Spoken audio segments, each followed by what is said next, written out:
বিদঙ্গ.com এ তোমাদের স্বাগত। আমি নীলাঞ্জন, তোমাদের ম্যাথসের টিচার। তো আজকে যে অঙ্কটা নিয়ে আমরা আলোচনা করব সেই অঙ্কটা দেখো, স্ক্রিনে দেওয়া আছে। সঠিক উত্তরটি নির্বাচন করো। যদি x একটি পূর্ণ সংখ্যা হয়, নিচের কোন ক্ষেত্রে x একটি শূন্য বহুপদী রাশিমালা হবে? দেখো, x যদি একটি শূন্য বহুপদী রাশিমালা হতে হয়, তাহলে x কত হতে হবে? x হতে হবে 0। দেখো, যদি আমরা প্রথমটাতে x এখানে পূর্ণ সংখ্যা, x হচ্ছে একটা পূর্ণ সংখ্যা। যদি প্রথম অপশনটা আমরা দেখি, দেখো -1 থেকে x 0-র মধ্যে লাই করে বা আছে, তাহলে -1 থেকে x 0-র মধ্যে যদি থাকে, তাহলে এখানে কোনো পূর্ণ সংখ্যা নেই, তাহলে প্রথম অপশন কোনো মতেই হবে না।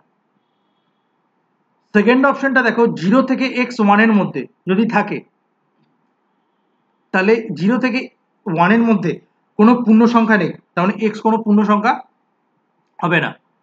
কিন্তু দেখো, -1 থেকে যদি -1 থেকে x যদি 1-এর মধ্যে থাকে, তাহলে x ইকুয়াল টু 0 যদি আমরা বলি, তার মানে -1 থেকে 1-এর মধ্যে থাকবে, মানে 0 সংখ্যাটা -1 থেকে 1-এর মধ্যে থাকবে, তার মানে x ইকুয়াল টু 0 হতে পারে। আর 0 কি? 0 হচ্ছে একটা পূর্ণ সংখ্যা এবং শূন্য, দুটোই একসাথে, শূন্য এবং একটা পূর্ণ সংখ্যা।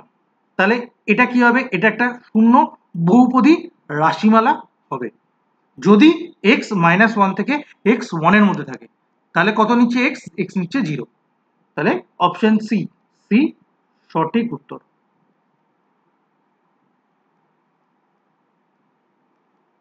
বিদঙ্গ.com এ এই সলিউশনটি দেখার জন্য ধন্যবাদ।